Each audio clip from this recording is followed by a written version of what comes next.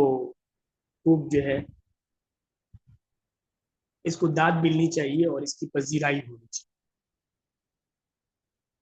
یہاں جو آگے ٹاپک ہے اسی کا آج اعلان بھی تھا، اس کو ہم شروع کرتے ہیں. اس میں یہ ہے کہ اب ایک لحاظ سے باقاعدہ ہماری جو عملی تحقیق ہے، عملی مقالہ نگاری ہے، اس کا یہاں سے آغاز ہو جائے گا. اس لیے کہ اب جو مراحل آپ کو بتائے جا رہے ہیں آپ نے انہی مراحل سے گزرتے ہوئے اپنی تحقیق کو کنڈکٹ کرنا ہے اور مرتب کرنا. اچھا، یہ جہاں تک بات ہے تحقیق کے مراحل کی تو یہ ایک بڑی اہم جو ہے وہ چیز ہے سمجھنے کے لیے،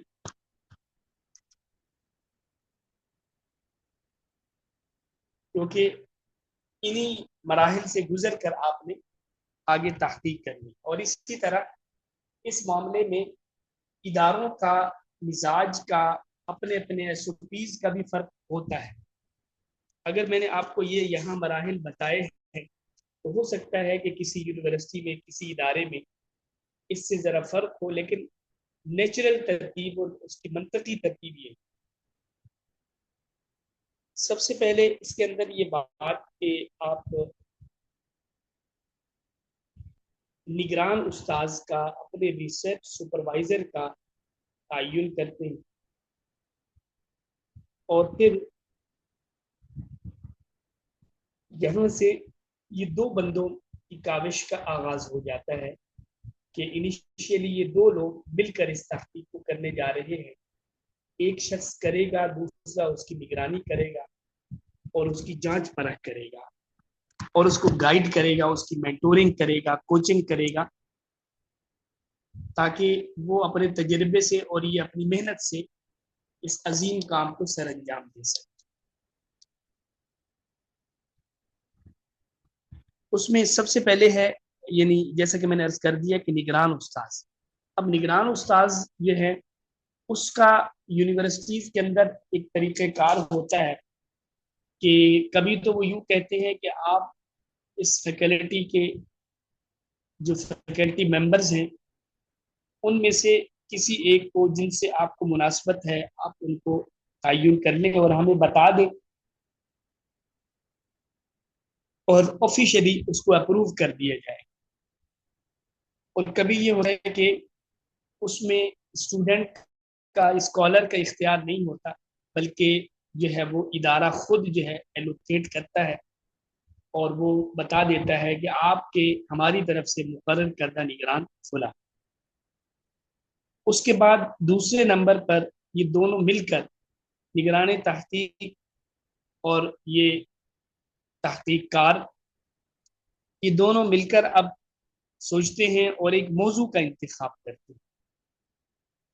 موضوع جب منتخب ہو جاتا ہے تو اس کے بعد ایک خاکہ تحقیق بنایا جاتا ہے جس کو ریسرچ پرپوزل کہتے ہیں. اور اس کے بعد چوتھے نمبر پر اب جو ہے وہ مراجع کی تلاش کی طرف نکلا جاتا ہے, ڈیٹا کلیکشن کی طرف جاتے ہیں. پھر اس کے بعد جب وہ مراجع تک اور مصادر اور ماخذ تک پہنچ جاتا ہے اب اس نے طویل مطالعے کے ذریعے سے مواد کو جمع کرنا ہوتا ہے. پھر اس جمع شدہ مواد کو اس نے جو ہے وہ تحقیق کے قالب میں ڈھالا ہوتا ہے اور آخر میں وہ اس کو حتمی شکل دیتا ہے. اس طرح ان مراحل سے گزرتے ہوئے وہ مقالے کو عملی طور پر مکمل کر دے.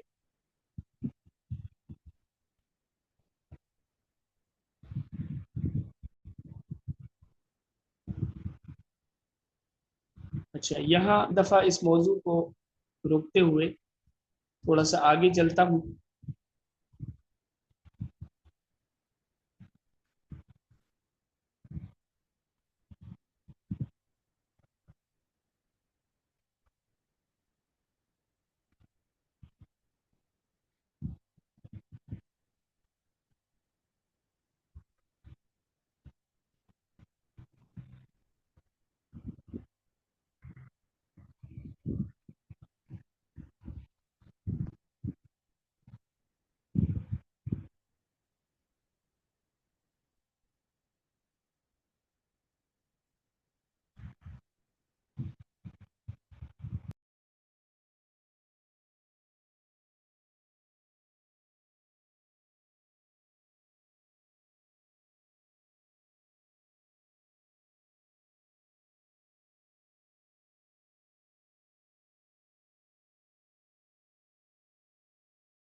آواز آ رہی؟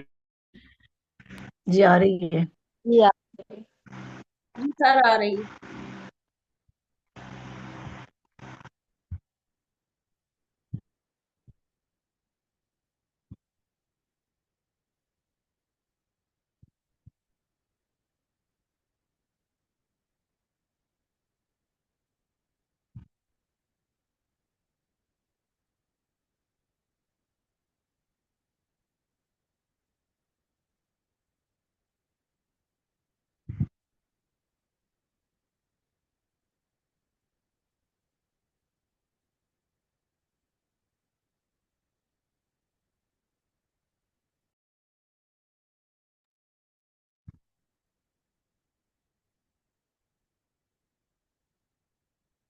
یہ اسکرین شیئر نہیں ہے؟ جی اسکرین شیئر ہو. یہ اسکرین شیئر رہی ہے؟ جی جی اسکرین شیئر ہو رہی ہے.